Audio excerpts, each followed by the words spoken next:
Hello students, आप सभी का SR success towards channel में स्वागत है। हम पढ़ रहे हैं चैप्टर 5 पृष्ठ रसायन सरफेस केमिस्ट्री। आज का हमारा टॉपिक है सक्रियता एवं वर्णात्मकता क्या होता है और एंजाइम उत्प्रेरण। तो आज के टॉपिक को समझने के लिए और इसे इजी बनाने के लिए मैं सीमा मैम के साथ वीडियो के अंत तक बने रहिए ताकि आज के टॉपिक आपको अच्छी तरीके से समझ में आ जाए। और यदि इसके पिछली वीडियो जो आपने नहीं देखी है तो डिस्क्रिप्शन में सभी वीडियो की लिंक्स दी गई है, वहां से आप वीडियो देख सकते हैं ताकि आज के टॉपिक को समझने में आपको आसानी हो। तो चलिए आज की क्लास स्टार्ट करते हैं। तो सक्रियता एवं वर्णात्मकता दो अलग अलग शब्द हैं जो कि उत्प्रेरक के लिए उपयोग की जाती है। उत्प्रेरक की क्रियाशीलता या क्षमता अति विशिष्ट होती है। जो ठोस उत्प्रेरक होते हैं और एंजाइम उत्प्रेरक दो अलग अलग चीजें हैं। ठोस उत्प्रेरक जो कि रासायनिक अभिक्रिया के वेग को बढ़ाने या घटाने के लिए उपयोग की जाती है और एंजाइम उत्प्रेरक जो कि जैव रासायनिक अभिक्रियाओं को उत्प्रेरित करने के लिए उपयोग किया जाता है। तो जो ठोस उत्प्रेरक और एंजाइम उत्प्रेरक की वर्ण क्षमता यानी कि सेलेक्टिविटी में उसकी संरचना का महत्वपूर्ण योगदान होता है। जो ठोस उत्प्रेरक होते हैं ये कई प्रकार के हो सकते हैं, जैसे मिश्र धातु हो सकता है, धातु ऑक्साइड हो सकते हैं, धातु सल्फाइड हो सकते हैं। और जो ठोस उत्प्रेरक होते हैं इनकी भौतिक अवस्था या तो क्रिस्टली बारीक चूर्ण के रूप में होती है या फिर अक्रिस्टली चूर्ण के रूप में हो सकती है। तो ये उत्प्रेरक की क्रियाशीलता दो कारकों पर निर्भर करती है। एक है फर्स्ट है सक्रियता और सेकंड है वर्णात्मकता या चयनात्मकता। तो दोनों को हम एक एक करके देखते हैं। तो फर्स्ट है सक्रियता। सक्रियता शब्द जैसे हमको समझ में आ रहा है कि सक्रियता मतलब किसी भी उस पदार्थ की क्रियाशीलता को बता रहा है। तो हम इसको इस प्रकार से परिभाषित करते हैं कि किसी उत्प्रेरक की रासायनिक अभिक्रिया के गति को तीव्र करने की क्षमता उसकी सक्रियता कहलाती है। मतलब उत्प्रेरक एक पदार्थ के रूप में लिया जाएगा जो रासायनिक अभिक्रिया की गति को तीव्र करने की क्षमता रखती है। जो हर एक उत्प्रेरक है उसकी सक्रियता अलग अलग होती है। कुछ उत्प्रेरक बहुत ही अधिक सक्रिय होते हैं, जैसे कि हाइड्रोजन। हम उदाहरण देख रहे हैं, हाइड्रोजन और ऑक्सीजन की सामान्य रूप से अभिक्रिया कराने पर पानी का निर्माण नहीं होता है, लेकिन यदि प्लेटिनम उत्प्रेरक की उपस्थिति रख दी जाए तो यहाँ पर हाइड्रोजन ऑक्सीजन क्रिया करके ये पानी का निर्माण करते हैं, जो कि हिंसात्मक रूप से इतना अधिक पानी का निर्माण करते हैं। तो यहाँ पर जो ये इस रासायनिक अभिक्रिया के लिए प्लेटिनम की सक्रियता को प्रदर्शित करता है। सेकंड देखते हैं वर्णात्मकता या चयनात्मकता। किसी उत्प्रेरक की वर्ण क्षमता से तात्पर्य है कि किसी रासायनिक अभिक्रिया में विशेष उत्पाद बनाने के लिए उत्प्रेरक द्वारा अभिक्रिया को दिशा देने की क्षमता रखना। मतलब कि यहाँ पर जो भी उत्प्रेरक होगा, यदि कोई अभिकारक जो भी अभिकारक भाग ले रहे हैं, यदि उसमें अलग अलग उत्प्रेरकों को रख दिया जाए तो वो अलग अलग उत्पाद का निर्माण करते हैं। जैसे कि हम यहाँ उदाहरण में देख रहे हैं, हाइड्रोजन और कार्बन मोनोऑक्साइड के भिन्न भिन्न उत्प्रेरकों की उपस्थिति में अभिक्रिया को प्रदर्शित किया गया है। तो यहाँ पर कार्बन मोनोऑक्साइड हाइड्रोजन कॉपर उत्प्रेरक की उपस्थिति में फॉर्मल्डिहाइड का निर्माण करता है। सेकेंड में कार्बन मोनोऑक्साइड हाइड्रोजन से अभिक्रिया निकेल की उपस्थिति में करता है तो मीथेन बनाता है। और थर्ड रिएक्शन में कार्बन मोनोऑक्साइड हाइड्रोजन से कॉपर और जिंक ऑक्साइड और क्रोमियम ऑक्साइड की उपस्थिति में अभिक्रिया करके मेथेनॉल का निर्माण करता है। तो हम यहाँ देख रहे हैं अभिकारक तो एक है, लेकिन यहाँ पर उत्प्रेरक अलग अलग होने के कारण यहाँ पर उत्पाद अलग अलग बन रहे हैं। इसी प्रकार से सेकेंड उदाहरण हम देखते हैं एसिटिलीन और हाइड्रोजन की अभिक्रिया। यहाँ पर एसिटिलीन हाइड्रोजन से अभिक्रिया करता है, तो जब प्लेटिनम की उपस्थिति होती है तो एल्केन बनाता है, मतलब कि यहाँ पर एथेन का निर्माण हो रहा है। और एसिटिलीन हाइड्रोजन लिंडर उत्प्रेरक की उपस्थिति में, जो कि पैलेडियम युक्त बेरियम सल्फेट और क्विनोलिन के साथ में ये एथिलीन का निर्माण करता है। तो इस प्रकार से हम देख रहे हैं कि अलग अलग उत्प्रेरक होने पर अलग अलग उत्पाद का निर्माण हो रहा है। यहाँ पर थर्ड और हम उदाहरण देख लेते हैं, एंजाइम द्वारा एक विशिष्ट अभिक्रिया का संपन्न होना।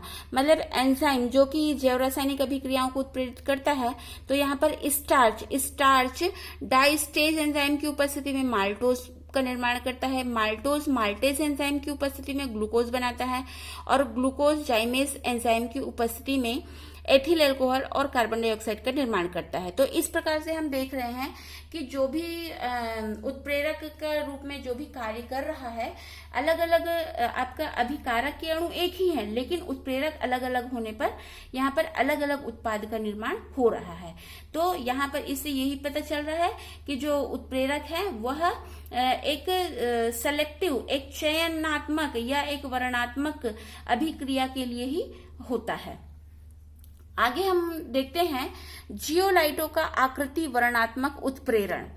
तो यहाँ पर ये आकृति वर्णात्मक उत्प्रेरण किसे कहते हैं, पहले हम इसको समझ लेते हैं। किसी उत्प्रेरक की उत्प्रेरकी अभिक्रिया जो उसकी सरंध्र संरचना एवं अभिकारक व उत्पाद अणुओं के आकार पर निर्भर करती है। मतलब कोई भी उत्प्रेरक है वो उत्प्रेरकी अभिक्रिया उसकी संरचना, उत्प्रेरक की संरचना और अभिकारक और उत्पाद अणुओं के आकार पर निर्भर करेगी। तो आकृति वर्णात्मक उत्प्रेरण का सबसे अच्छा उदाहरण है जियोलाइट। जियोलाइट आकृति वर्णात्मक उत्प्रेरक ये अपनी विशिष्ट संरचना के कारण जाना जाता है। तो जो जियोलाइट की संरचना होती है ये मधुमक्खी के छत्ते जैसी संरचना होती है। मतलब कि यहाँ पर जो मधुमक्खी का छत्ता आपने देखा है, जैसे उसमें छोटे छोटे छिद्र होते हैं, उसी प्रकार से ये छिद्र युक्त होता है। सेकंड, जटिल सरंध्री या सूक्ष्म छिद्र युक्त एल्यूमिनोसिलिकेट होते हैं। मतलब इसकी संरचना जटिल सिलिकेट होती है और ये जो हमने जैसे कहा मधुमक्खी के छत्ते के समान, तो ये सरंध्री और या फिर हम इसको कह सकते हैं कि सूक्ष्म छिद्र युक्त एल्यूमिनोसिलिकेट होते हैं। ये जो छिद्र होते हैं इनका आकार 260 पिकोमीटर से 740 पिकोमीटर के बीच में होता है। और जो जियोलाइट होता है इसमें सिलिकॉन परमाणु एल्युमिनियम परमाणु द्वारा प्रतिस्थापित रहते हैं। इसमें जो सिलिकॉन 4+ आयन और एल्युमिनियम 3+ आयन ये दो उपस्थित होते हैं। तो इन दोनों की संयोजकता में अंतर होता है, क्योंकि सिलिकॉन में 4+ आयन और एल्युमिनियम में 3+ आयन होता है। तो इन दोनों की संयोजकता को, अंतर को समायोजित करने के लिए यानी बैलेंस करने के लिए कुछ धात्विक आयन जैसे सोडियम प्लस आयन या पोटेशियम प्लस आयन या मैग्नीशियम 2+ आयन उपस्थित रहते हैं। तो जियोलाइट का उपयोग देखते हैं हम। तो जो जियोलाइट होता है इसका उपयोग उत्प्रेरक के रूप में पेट्रोकेमिकल उद्योग में हाइड्रोकार्बन के भंजन एवं समावयवीकरण में किया जाता है। पेट्रोलियम उद्योग में जो जियोलाइट होता है उसमें ZSM5 का उपयोग किया जाता है। ZSM5 का full form zeolite sieve of molecular porosity 5 होता है। इसका सामान्य सूत्र HX Al2O3X SiO2 96 X × 6H2O होता है। तो यहाँ पर इसका उपयोग विभिन्न प्रकार के अल्कोहल को निर्जलीकृत करने या फिर बहुलीकृत करके हाइड्रोकार्बन का मिश्रण बनाने में किया जाता है। और इस हाइड्रोकार्बन का मिश्रण को गैसोलीन या फिर उसको पेट्रोल कहते हैं। इसका सेकेंड उपयोग है कि जो जल योजित जियोलाइट, यहाँ पर हम देख रहे हैं कि × 6H2O है, मतलब कि यहाँ पर जल योजित जियोलाइट कहा जा रहा है। और जल योजित जियोलाइट का उपयोग आयन विनिमय विधि से कठोर जल से मृदु जल बनाने में किया जाता है। तो इस तरीके से हमने सक्रियता वर्णात्मकता के उदाहरण को देखा। जियोलाइट से हमने समझा कि आकृति वर्णात्मक उत्प्रेरण को। आगे चलते हैं एंजाइम उत्प्रेरण। बहुत ही इजी है और ये एग्जाम के दृष्टिकोण से भी इम्पोर्टेंट है, इससे क्वेश्चन पूछे जाते हैं। तो जो एंजाइम उत्प्रेरण, मतलब यहाँ पर समझ में आ रहा है कि एंजाइम भी उत्प्रेरक की तरह कार्य करेगा। तो एंजाइम क्या है पहले हम ये समझ लेते हैं और ये कहाँ पाया जाता है। तो एंजाइम उच्च आणविक द्रव्यमान वाले नाइट्रोजन युक्त जटिल कार्बनिक यौगिक होते हैं जो कि पेड़ पौधे और जीव जंतु के जीवित कोशिकाओं द्वारा उत्पन्न होते हैं और ये जल में कोलाइडी विलयन बनाते हैं।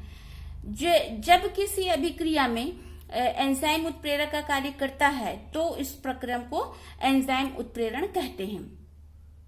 हमने यहाँ पर परिभाषित किया इसको कि जब किसी अभिक्रिया में एंजाइम उत्प्रेरक का कार्य करता है तो प्रक्रम को एंजाइम उत्प्रेरण कहते हैं।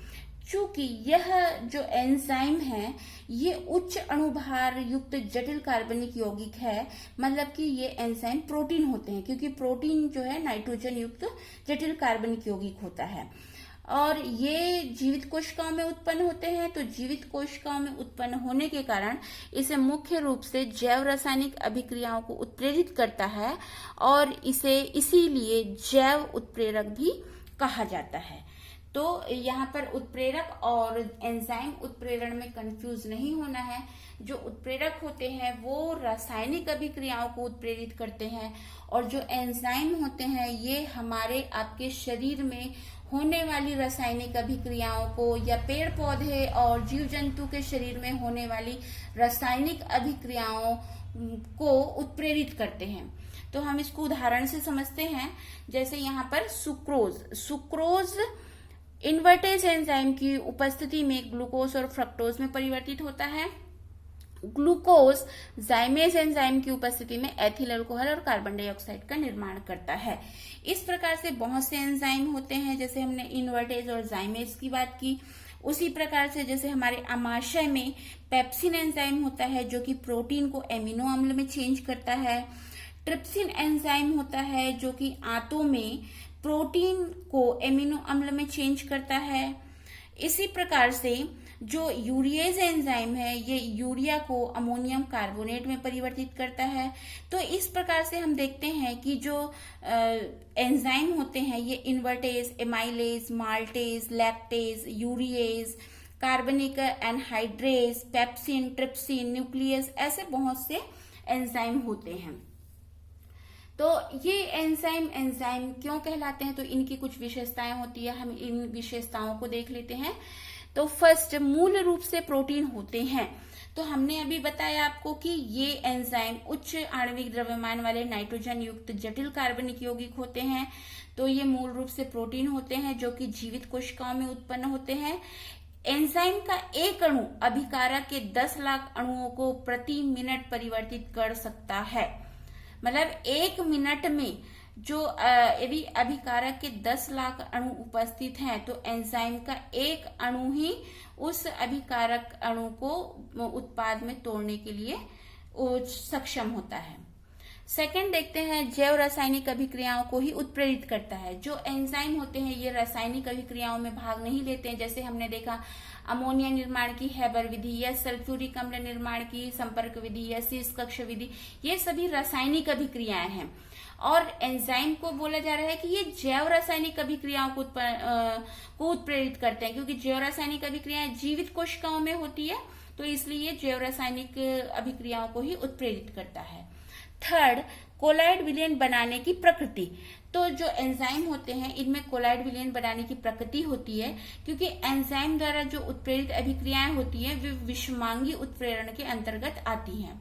फोर्थ पॉइंट देखते हैं, अनुकूलतम ताप। इससे मतलब क्या है कि जो हर एक एंजाइम में एक विशेष ताप पर सर्वाधिक सक्रिय होता है, इसलिए उस तापमान को अनुकूलतम ताप कहते हैं।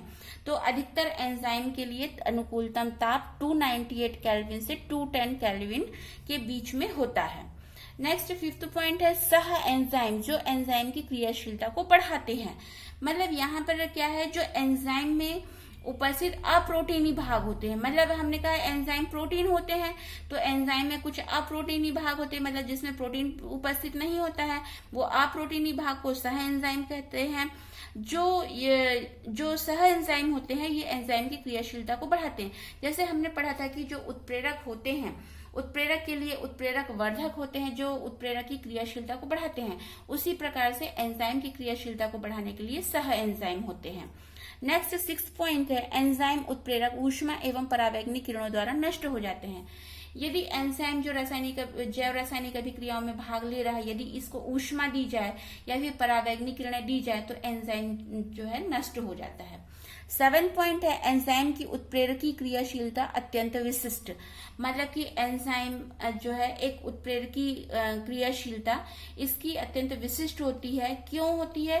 क्योंकि जो एक उत्प्रेरक होता है एक से अधिक अभिक्रियाओं को उत्प्रेरित नहीं कर सकता है।